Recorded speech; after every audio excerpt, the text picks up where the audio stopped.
Hi, my name is Jesse Golub from Golub Tennis and USPTA Tennis Professional.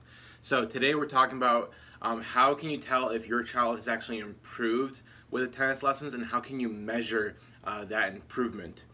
So number one, what we're going to be talking about is going to be small incremental steps and like those small wins like everyone talks about in life and sports. Tennis is especially true to that. You need to take a look at your child's small wins and their small improvements. Anything from learning a continental grip. So, for example, like I use my spec tennis paddle here. So, for example, when they're serving, instead of holding it like a frying pan, maybe they're closer to like an Eastern grip, or maybe they're actually shaking hands with it for the continental grip. Maybe that they're hitting with maybe a higher elbow now instead of like close off, and they look like a little chicken or like a little dinosaur or something. It's those small little steps that really help out for long term big picture thinking and big picture of how they're going to look like when they're a teenager. Because tennis is such a tough sport, a lot of skills to learn, but it's the small wins. You just gotta take a look at that for like long term. Now, how do you measure success? So it's like when you're watching your kid in the tennis lessons, how can you measure if they're actually improving? Because you might not have a lot of experience with tennis. So how can you, as a parent, see how's your kid actually improving?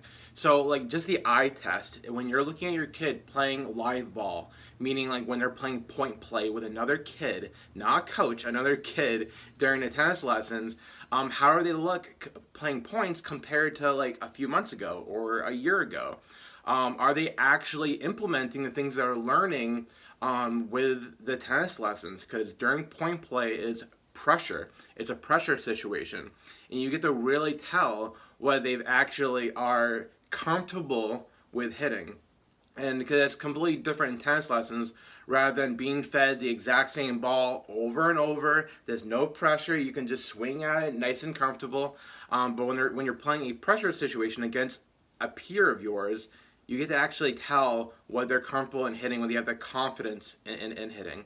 And another way to actually measure improvement, just in general, it's like you can tell how good the coach is by actually looking at maybe like the less skilled player in the group and just trying to see, do those kids actually understand what the coach is saying, and can they actually explain at least a gist of each of the strokes, the advanced foundation the coach is portraying and teaching to the kids.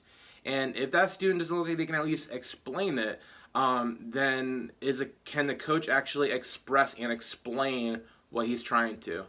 Because coaching is teaching, so it's really important to see, okay, does every kid actually understand what the coach is saying? So I hope these quick tips helped you out in terms of seeing improvement in your own child and during tennis lessons and how you can measure that improvement. So if you're interested in tennis lessons with me, with Coach Jesse around the Dartmouth, New Bedford area, you can just DM me or you can click the links in the description below. All right, have a good day. Bye.